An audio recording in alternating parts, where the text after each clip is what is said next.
Hey guys, this is Pat Jenkins of On the Hill Media and voice of Fayetteville High Bulldogs Athletics. Make sure and subscribe to our YouTube channel, that's On the Hill Media. Make sure you hit the bell for all notifications. As we say, let's get it. In the get the ball back 2 minutes. Shipley came out and hit a 50-yarder with 2 seconds left, which I thought was outstanding. Offensively, way too many turnovers. A little bit of too many penalties. A little bit of a reverse of the last week. I thought the defense we started slow. I'm talking about the offense. I thought we started slow. Thought we ran the ball well at times. We got to be more consistent there. But we just had too many turnovers. We were much better in red area, low red, and get the ball back 2-minute situation than we were a week ago. So I thought that was a good sign of offensive football. Defensively, thought they ran the ball well, and certainly, intercepted passes. We got to get better at our tackling. I think we've got some pretty good backs, but we got to get better at our tackling. Had too many penalties in the secondary. Too many holding penalties in the secondary. You got to understand this is with 1s, 2s, and 3s now. So I'm not categorizing any of them. I'm saying this is overall as a defense. We have to get better at that. And I think that's about it for opening statement there. Coach, what did you think of Taylon's performance today? I thought he played well. Wasn't as accurate with the ball as what he had been. His protection wasn't as good either. So that has something to do with it. Landon Jackson was a beast out there today, really played well. D-line overall played well. But again, Bobby didn't run him as much this time as he did a little bit more last week. But he played well. He wasn't quite as accurate as what he was the week before. Kudos has been out. I assume he's out today. You talk a little bit about what you've got going on there at that guard spot, left guard with the Marion, and was anybody else held out? Yeah, Maury Wiggins would be the other guy that, we worked in today. Tykees went down with a little injury, so we didn't get to work that as much as we wanted to.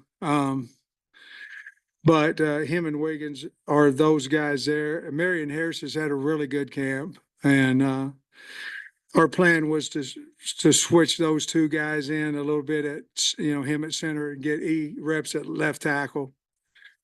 When Tykees, not bad, just a little shoulder injury, nothing major. When he couldn't continue in the scrimmage, Trey, it really kind of affected that rotation, to be honest with you, but. Wiggins, to answer your question, Wiggins and him are battling out for that left guard. He's probably ahead of him. Mary's probably ahead of him right now. What's the schedule right now for Kudos? That's good. That's a good question. We're continuing to get looks at him.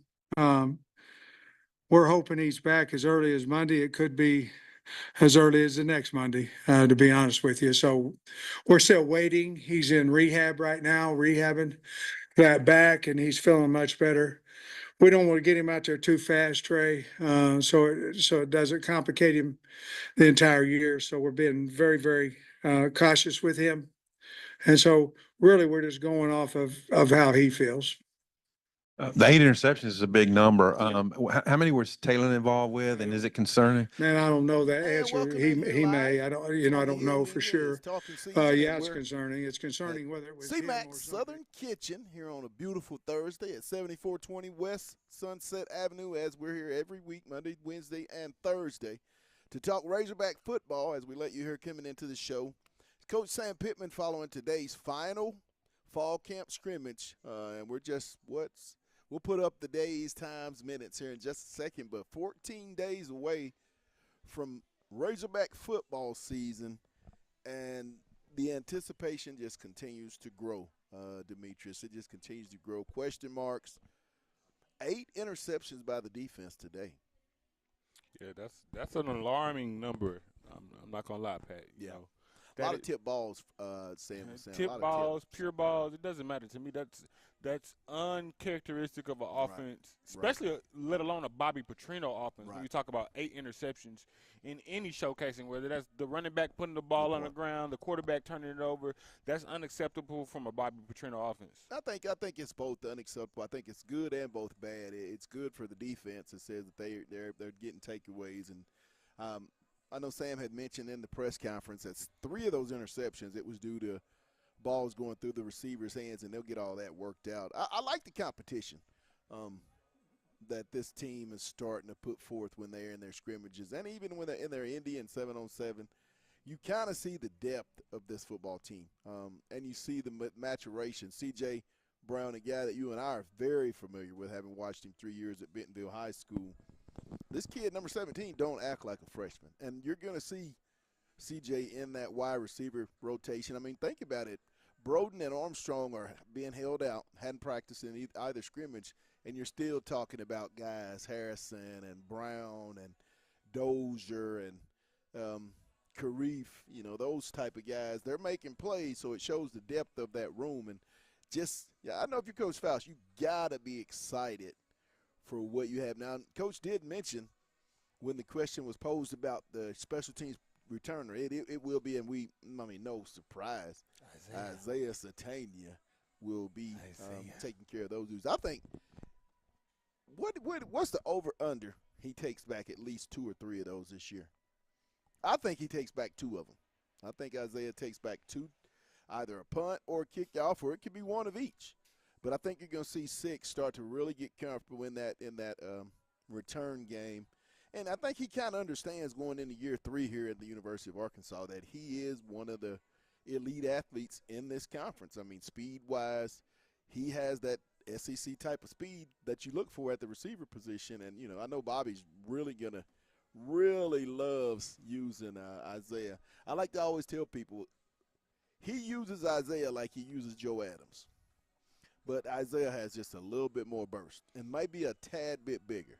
Yeah, I just think the benefit of, if you wanted any 2 receivers to be gone, I think it is Broden and Armstrong, just because the experience. They're probably the most SEC experienced receivers that you have on the team. Yep. And then, again, it gives opportunities like C.J. Brown that, probably would have still played his way in there, but now has the opportunity to really showcase what he can do, because I think he will be a sleeper when you talk about offensive weapons that add to the production of the team. I think he will be a name called on Saturdays that makes a play for the Razorbacks. I'm sitting here at CMAC's Southern Kitchen at 7420 West Sunset Avenue on a beautiful, gorgeous Thursday in August here in Northwest Arkansas. And if you're looking for a good place to come eat, come on down here to CJ's.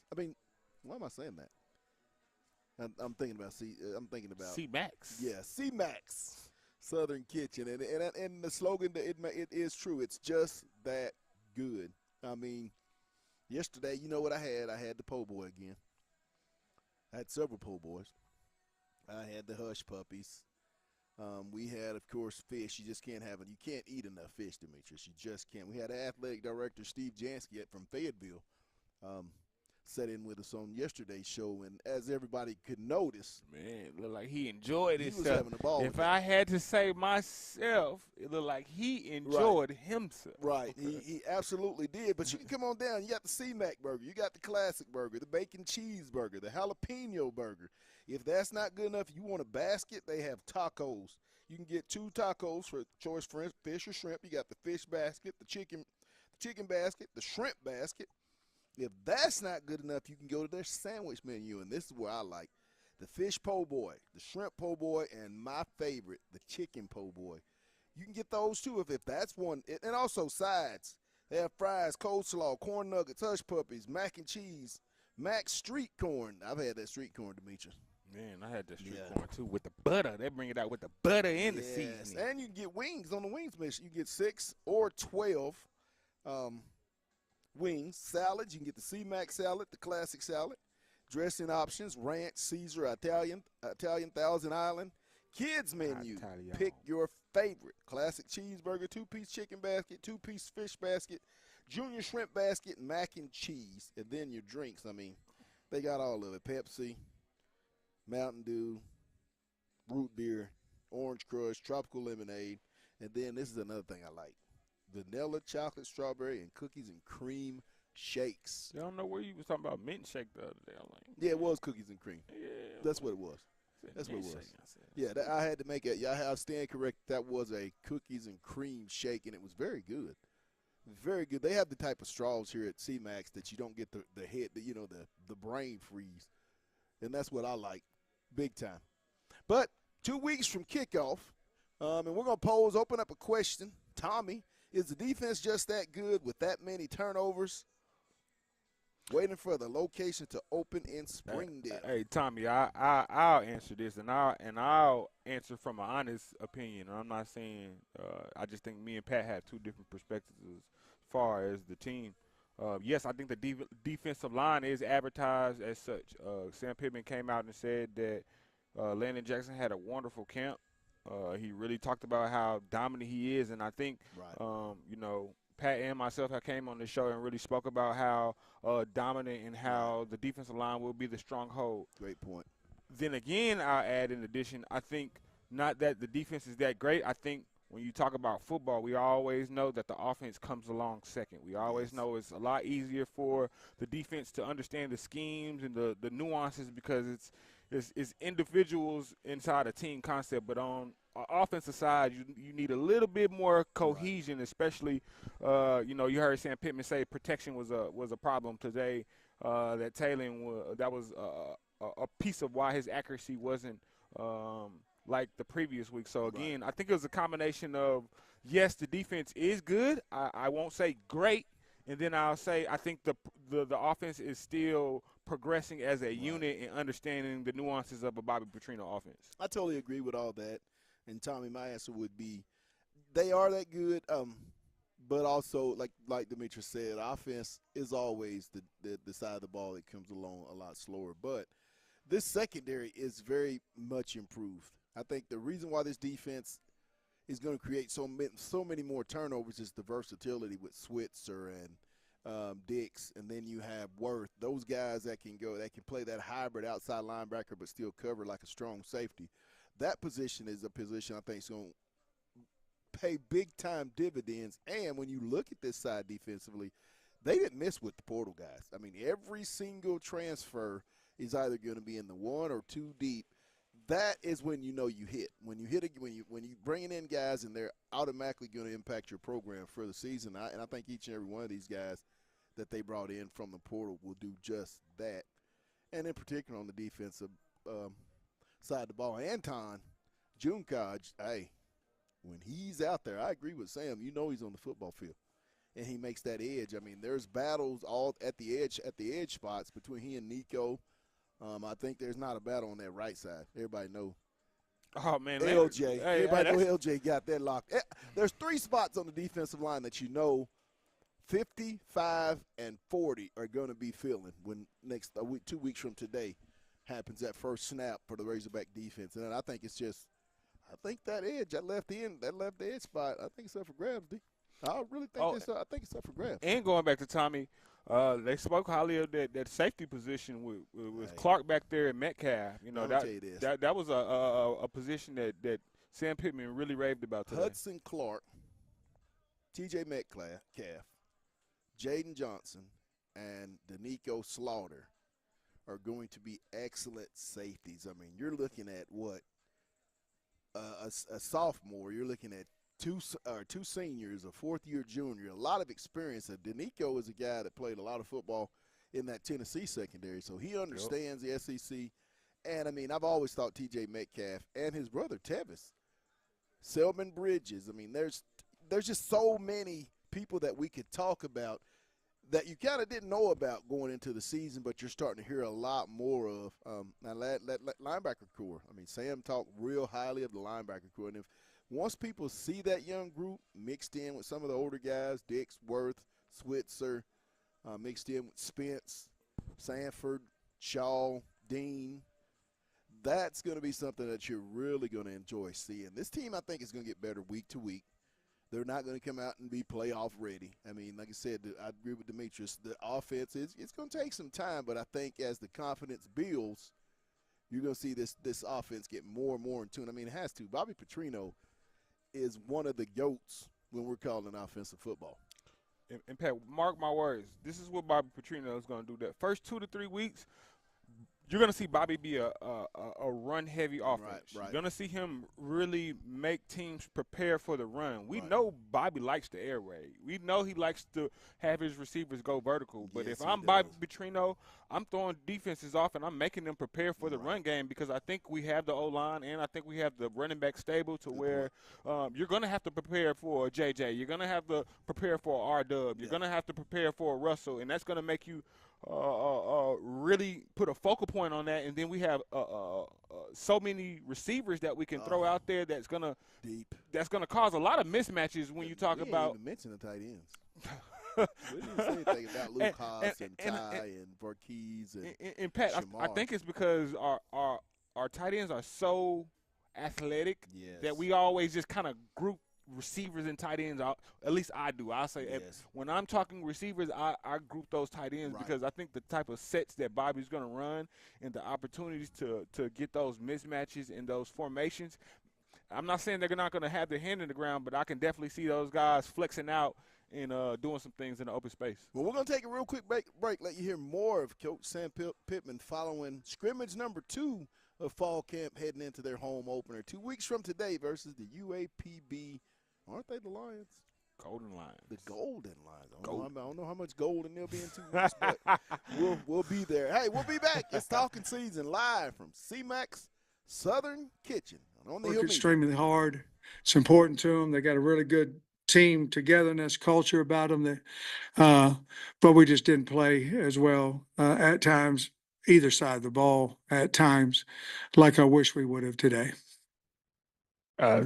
Keon, Cuddy, and Singletary have all missed a little bit of time this fall. What did you see from those three, maybe specifically today? That was good for him to get back. Cuddy had a really good week of practice from what I saw. I think he had some penalties today, holding. We've got to watch that. Stu's getting better. And then who else do you say? Yeah, Singletary had a good Monday through practice. I didn't notice him negative or good today, so I have to watch the tape to give you a good answer there, but he's moving well. And can you share maybe any other players besides ones that you mentioned so far who missed today? Missed. Man. Help me. Who? I think we probably got them all.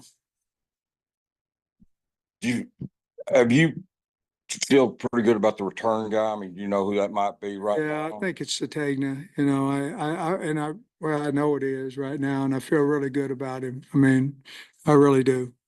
You think bringing in Ramsey at summer maybe ignited Shipley a little bit? I think it has to. I think anything like that, I think it has to. He's been really good, and I can make an excuse for Ramsey. I'm going. Welcome back here live at CMAX Southern Kitchen at 7420 West Sunset Avenue here in Northwest Arkansas on what I call a beautiful, beautiful Thursday. Only one more day to the weekend. But we'll let you hear audio from Sam Pittman. And I want to get to the questions. Tommy Atkins. Tommy has great, great questions. We enjoy his interaction with the show each and every Monday, Wednesday, or Thursday. Tommy said the Oklahoma State game in week 2 will tell us where we are on both sides of the ball. That will be a true test. You want to take that one first, D?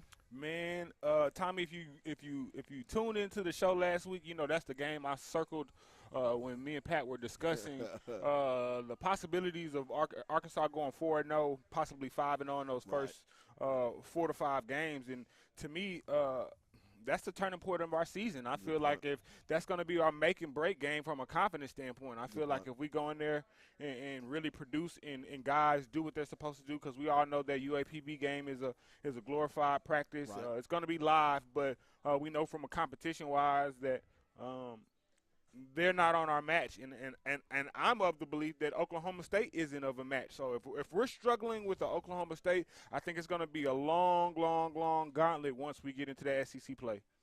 Oklahoma State is going to be a good football team, and I couldn't think of a better team to play in week 2 non-conference to get an early season barometer of where you're at. I think I've talked to Cuddy Robinson, former South Alabama starting cornerback who was at Oklahoma State last year where they took care of the Cowboys 37-3, and he seemed to think this team has way more talent than his previous school. I think Arkansas will win this Oklahoma State game. I think it's going to be a very physical game, but I think Arkansas wins it because the lines of scrimmage are just that much better, and it's different physicality in the SEC. I don't think a lot of people really understand how physical this league is and how important it is to be really, really big, strong, and athletic on the offensive and defensive line. I think that's what it's going to come down to. Arkansas's big backs, and I think in the fourth quarter with having to tackle J.J. and then having to tackle big Braylon Russell, and then you have those scat backs in your guy R-Dub and Hill. I mean, it's going to be tough, man. I think and the young man out of Coffeyville. I think it's going to be one of those games that also helps change the narrative from the media standpoint. Oklahoma State, I think, comes in at ranked number 13 for 17 for the AP poll. No, I think they were 13 for coaches poll or AP poll. You could be right. You could and be then right. there was like another one they were like 17. Yeah, you could be right. But nonetheless, I still believe this will be a game that helps change the narrative from a national standpoint of what type of team Arkansas has. And again, I think they need this. I think even from a recruiting standpoint, when you talk about Oklahoma coming in and Texas coming in, I think it helps you from a recruiting standpoint because we also know that Oklahoma State is a big Texas recruiter. They go down there and poach those guys from the University of Texas and Oklahoma. So again, I think this is a bigger game than people really understand, but I think internally inside the organization, I think the coaches had this game circled and understand really what the weight of this game really means. Man, this season, though, when you look at Arkansas' schedule, I mean, is there really any game that you say it's a for sure loss or a for sure win? I don't think so. I think this is a season there are so many TBDs to be determined. And I think that's what it is. You open up a UAP, you understand that should be a win. Oklahoma State, road game, early season, top 25 team. What type of matchup will that be? It's going to bring back old memories of the past. When I was a kid, I remember this rivalry where they would play at Little Rock or Stillwater. And I think that's going to come to some of the older guys like myself. And then you look at UAB under Trent Dilfer. I mean, that's a different football team. Who knows what they'll be like, but I think Arkansas has a chance and should win that game with it being their home opener. And then there's that one where when Arkansas plays at Auburn, you just don't know how that's gonna go. You can't say it's a for sure loss. You can't say it's a for sure win. It's just whichever team doesn't turn the ball over the most, I think, in that one. And then neutral site, Texas A&M. Demetrius, we've been at all those games except I think the one 2 years ago. And it always seems like there's one crazy play that always happens in that game to Arkansas and changes the whole complexion of that evening. I mean, it just seems like every single year that happens. But you look at it. And I say all that to say, after you go to Auburn, you have 1, 2, 3, 4, 5, 6, 7, 8. 8 games heading to Jerry's World, neutral site. You're at Fayetteville, then a break. Back at Fayetteville. Then you go to Mississippi State, then Fayetteville, then a break. And then you've got 2 Fayetteville games before you close out at Missouri. So what you're essentially looking at is in the last 1, 2, 3, 4, 5, 6, 7, 8, you have basically 4 home games, a neutral site, and then 5 home games, a neutral site, and then 2 on the road. In the back end of your schedule. People say that schedule's tough, but, I mean, LSU, can they be that much better on defense? Man, and can the quarterback be Daniels? I still think LSU is a better program than people. They have a ton of talent. They're my dark horse. I'm telling you that they're going to surprise a lot of people at the end of the year. I think they may have the best offensive line in the league. I really do. So how can you not have them as a top team when we say this is a line of scrimmage conference? That's true. You can't say they have the best offensive line and then say my contingency on them is their defense. Will it be better? Because they were one of the worst. They were atrocious. But look, we all see. Look at how Ole Miss has been winning. Yeah, I think it's starting to. that's going to be the bust team. And I hate to say it, when you look at the SEC, it's still a defensive conference for yes, sure. it is. Yes, But it is. when you look at the way football has gone as a product, Right. overall product, it's an offensive game, and you see The way it is, the way they structure the rules is it's more so for offensive production, which And- I don't like that. I don't like that. and at all. nonetheless, I see it.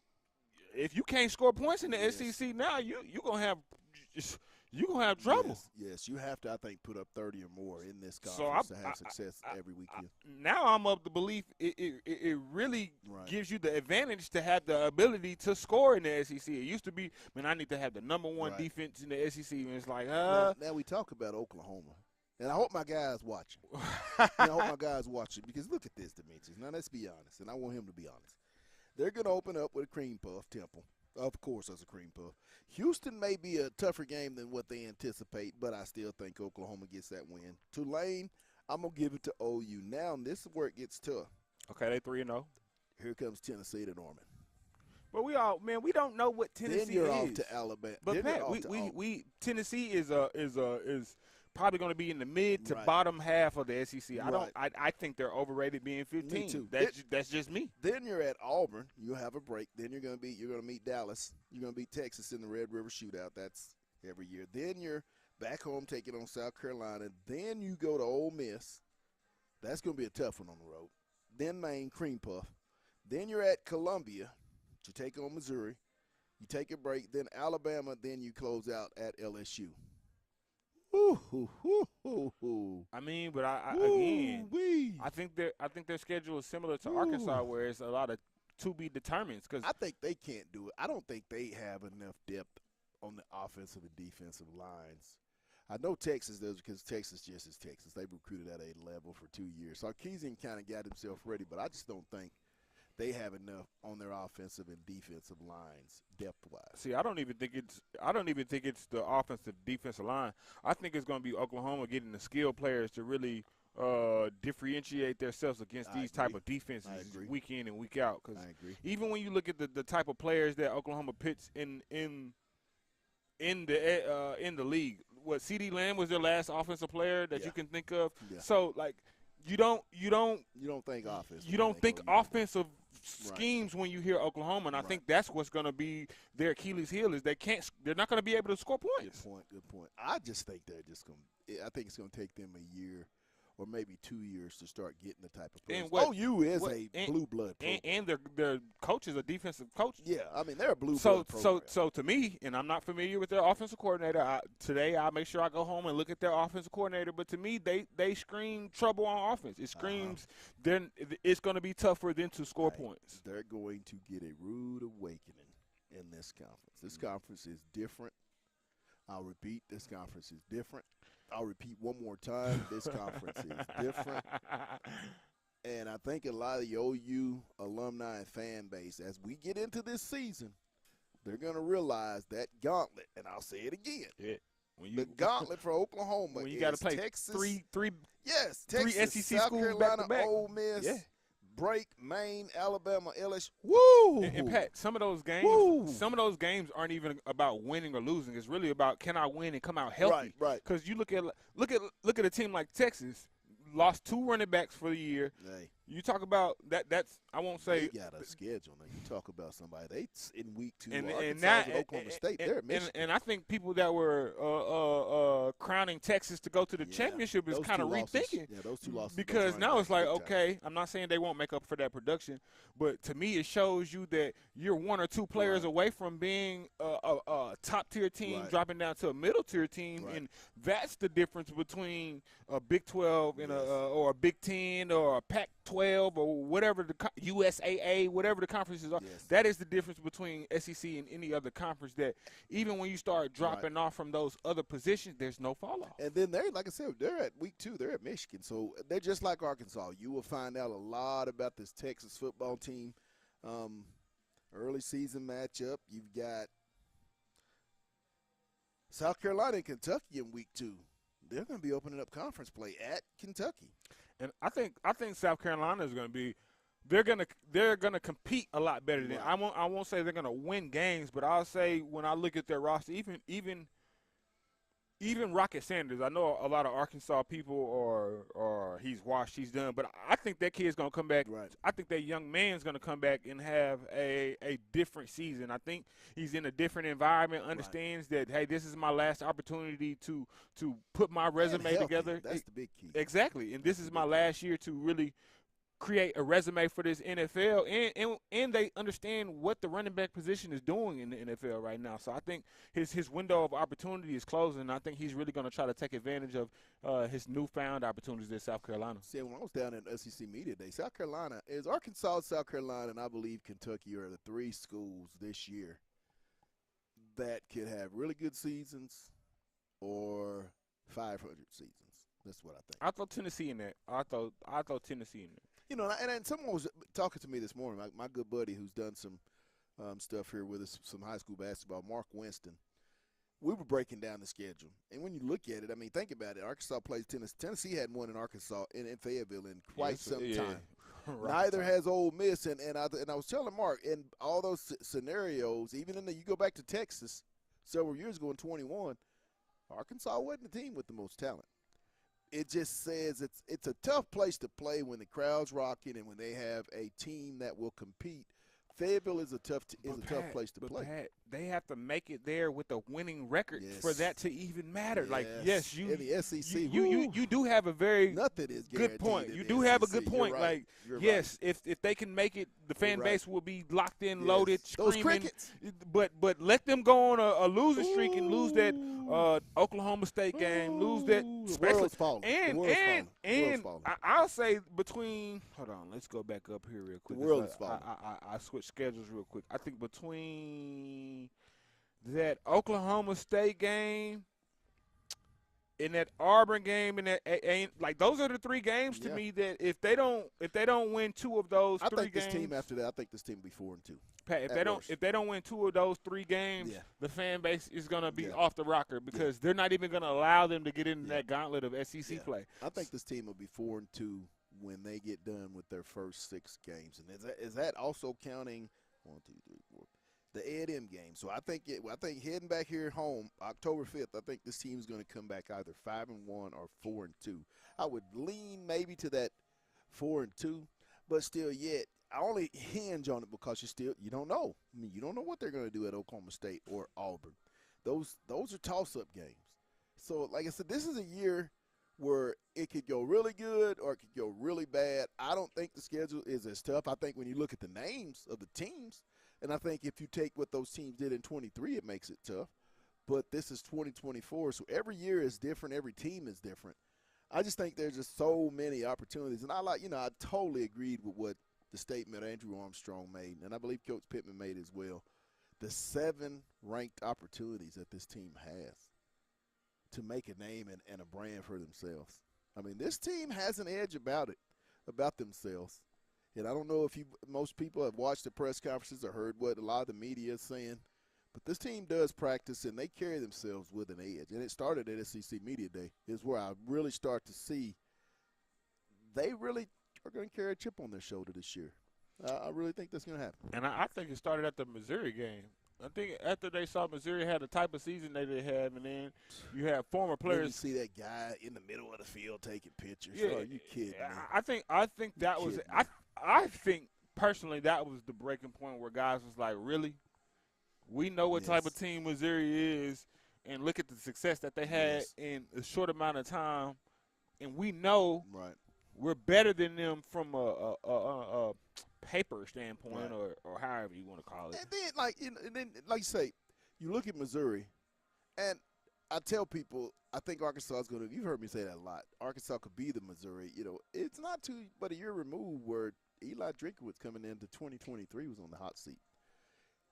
They had a lucky game and beat Kansas State and got really, really hot. I believe it was week 2 or 3. And got really, really hot. And I think that's something Arkansas, either at Oklahoma State or Auburn, something's going to happen early in the season where this team is going to get real hot. And it's all about confidence. I mean, they have the buy-in, they have the talent. They're just going to have something good happen to them really early, either at Oklahoma. And it's got things going to have to happen on the road, Oklahoma State or Auburn. And maybe in that neutral site game with A&M, get over that hump. because we all know when they beat A&M, they always have a good season. I mean, that's just part of it. You beat A&M, you start to be able to talk about good bowl games and things of that nature. Yeah, I think, again, that's just one of those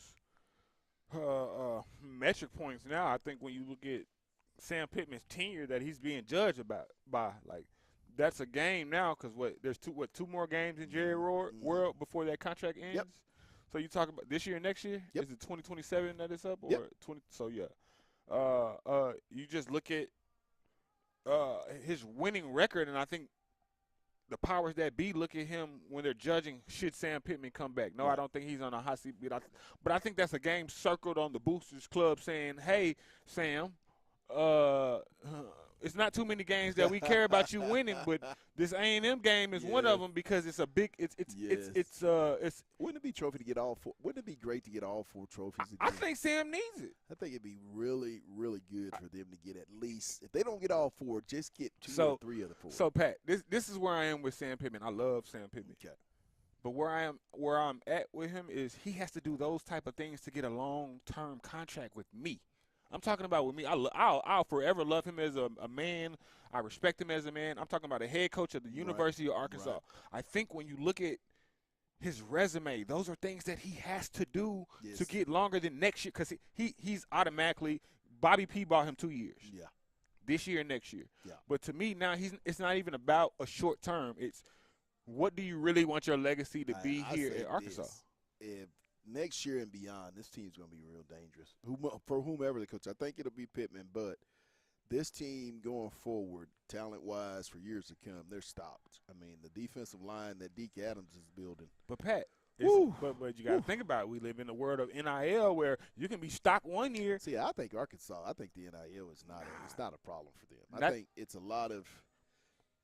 You can't say what I really want to say on the air. We had to kind of, when I want to say, well, I really want to say, I can't say, but I think NIL is not going to be a problem for the University of Arkansas. But that's what I'm not saying NIL is the problem. What I'm saying is when you don't win, nobody cares about the money comes second. Why lose and get money when I can go somewhere and enjoy myself as a young man playing college football, making money and winning. I'm not saying they can't compete. Hey, it's gonna be.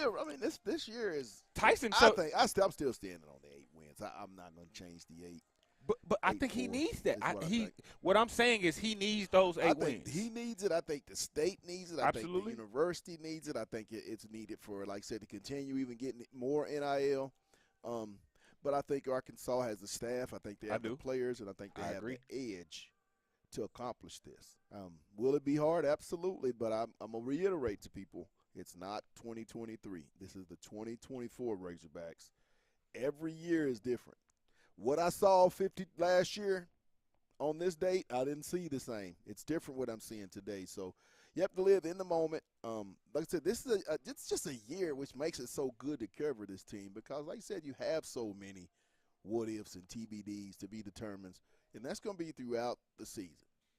Which team shows up and can be very, very protective of the football, I think. And I think what's going to help this coaching staff that I think we haven't seen in the past is I think they have the pieces to make adjustments week in and week out. I think any issue that you'll see in 1 week, they have the coaching staff to either mask it or make contingencies so that it doesn't become an issue, especially to me on offense when you talk about Bobby P. I think it's really just getting the personnel and understanding what they can do, because I think that's one thing you keep hearing Bobby say is really just understanding like what these guys can do. Even when he talks about Tesla, even when he talks about CJ, even when he talks about some of these offensive linemen, just really understanding like, hey, this is what we're really good at, and this is our bread and butter. And I think once Bobby really gets a hold of that, it's going to be exciting to watch the offense. Well, we're here live at CMAX Southern Kitchen at 7420 West Sunset Avenue. Come on down, get you some of this good food. I know I'm going to get me some stuff before I leave. I love the po' boy sandwich. I'm telling you. I love the po' boy. Pat and Mr. Jansky ate good yesterday. I had to be a little respectful because I was off air, but today I'm going in. Hey, well, that's going to wrap it up for us here at CMAX Southern Kitchen for today. We'll be back on Monday to get you ready as we're getting closer and closer to kickoff. Razorback football is just around the corner. We want to thank our sponsor, C-Max Southern Kitchen. I want to thank Amy and Chris and the family for just being a major sponsor of On the Hill Media today, our sports show and our sports talk show. Talking season from my producer, Demetrius Johnson, myself. Y'all get out, have a great weekend. We'll be back. Once again, we'll be at practice, so make sure you check all of our social media. That's Instagram, On the Hill Media. We're on X, which was formerly Twitter, On the Hill Media, our Facebook page. Hey, we give it all, and we'll make sure that we continue to keep up-to-date information about your Hogs until kickoff. But that's going to do it. It's On the Hill, and it's talking season. And you know what we say.